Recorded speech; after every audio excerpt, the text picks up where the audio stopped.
আমার মনে হচ্ছে যে দিন দিন আমার ঈমান দুর্বল হয়ে যাচ্ছে। এক্ষেত্রে আমার করণীয় কি?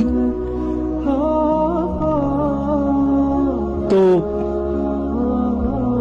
আমরা সোশ্যাল মিডিয়ার যুগে বসবাস করছি, আর সোশ্যাল মিডিয়া যা করছে এর মাধ্যমে আপনি এমন সব মানুষকে দেখতে পান যারা আপনার চেয়ে বেশি বুদ্ধিমান, যারা আপনার চেয়ে বেশি সুদর্শন, যারা আপনার চেয়ে বেশি অর্থশালী, যারা আপনার চেয়ে ভালো বাড়ির অধিকারী, তাদের কণ্ঠস্বর আপনার চেয়ে বেশি মাধুর্যপূর্ণ, তারা আপনার চেয়ে বেশি মেধাবী, তারা আপনার চেয়ে বেশি জনপ্রিয়, তারা আপনার চেয়ে বেশি সুখী, তারা আপনার চেয়ে ভালো খাবার খায়, তাদের যা কিছু আছে তার সবই ভালো, যার কারণে আপনার মনে হয় যে আপনার যা কিছু আছে তার সবই খারাপ।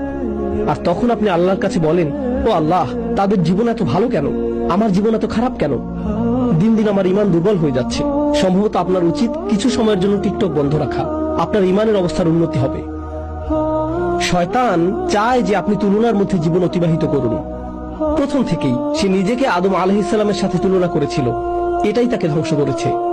আর আপনি জানেন কি হচ্ছে এখন? সার্বক্ষণিক নিজেকে তুলনা করা ছাড়া আপনি চলতে পারছেন না। মেয়েরা নিজেকে অন্য মেয়ের সাথে তুলনা করছে এবং বলছে, অমুক আমার চেয়ে লম্বা, অমুক আমার চেয়ে চিকন, অমুকের ত্বক আমার চেয়ে ভালো, অমুককে মানুষ বেশি পছন্দ করে, অমুকের দাঁত বেশি সুন্দর, অমুকের জামা কাপড় বেশি সুন্দর, অমুকের বিয়ে হয়ে গেছে, ও মাই গড, অমুকের বাচ্চা হয়ে গেছে, আমার এখনো বিয়েই হয়নি, অমুক পড়ালেখা শেষ করে ফেলেছে, আমি এখনো ফার্স্ট ইয়ারই শুরু করিনি। সার্বক্ষণিক তুলনা আপনাকে ধ্বংস করে ফেলেছে এবং আপনার ঈমান ধ্বংস করে ফেলেছে। এই কারণে আপনি লক্ষ্য করছেন না যে আপনার কি আছে, আপনি সবসময় লক্ষ্য করছেন অন্য মানুষের কি আছে, আর তখন আপনার যা আছে তা আপনার কাছে নগণ্য মনে হয়। আল্লাহর শপথ, যদি আপনার কাছে কোনো খাবার না থাকে আর তখন আপনাকে কেউ ছোট এক টুকরা রুটি দেয়, তাতে আপনি সন্তুষ্ট হয়ে যাবেন। কিছু না থাকার চেয়ে সামান্য কিছু থাকাও ভালো। কিন্তু আপনার কাছে যদি সেই এক টুকরা রুটি থাকে আর আপনি তাকিয়ে দেখেন যে অন্য একজনের কাছে আরো বড় রুটির টুকরা আছে, তখন সহসাই সেই এক টুকরা রুটিতে আপনি আর সন্তুষ্ট থাকবেন না। যদি আপনি অন্য কোনো দিকে না তাকিয়ে নিজের মতো করে থাকেন, এটাই যথেষ্ট।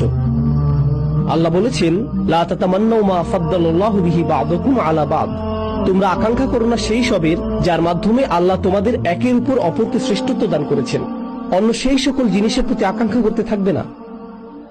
লিররিজালি নাসিবুম মিম্মা ইকতাসাবু ওয়া লিন-নিসাই নাসিবুম মিম্মা ইকতাসাবনা। পুরুষরা যা উপার্জন করেছে তাতে তাদের একটি অংশ রয়েছে এবং নারীরা যা উপার্জন করেছে তাতে তাদের একটি অংশ রয়েছে। ওয়াসআলুল্লাহা মিন ফাদলিহি, অর্থাৎ যদি তোমরা উত্তম কিছু আশা করো, আল্লাহর নিকট যা আছে সেই অনুগ্রহের জন্য প্রার্থনা করো। আল্লাহর কাছে এই প্রার্থনা করবে না যে ও আল্লাহ, তার কাছ থেকে এটা কেড়ে নিয়ে আমাকে দিন। না না না না না, আল্লাহর নিকট যা আছে তা থেকে চান। তো আপনাদের হতাশা এবং ঈমানের দুর্বলতার বেশ বড় একটা অংশ আসছে অন্য মানুষের প্রতি এবং তারা কি করছে তার প্রতি আপনার মন সবসময় আচ্ছন্ন থাকার কারণে। তো আপনাদের হতাশা এবং ঈমানের দুর্বলতার বেশ বড় একটা অংশ তৈরির কারণ হলো আপনার মন সবসময় আচ্ছন্ন থাকে অন্য মানুষকে নিয়ে। তারা কি করছে, তারা কোথায় বসবাস করছে, তারা কেমন আছে, তাদের জীবনে কি ঘটে যাচ্ছে। আপনার নিজের জীবন যাপন করুন। সোশ্যাল মিডিয়া ব্যবহার করে আপনি অন্যের জীবন যাপন করা থেকে বিরত থাকুন। তারা কৃত্রিম।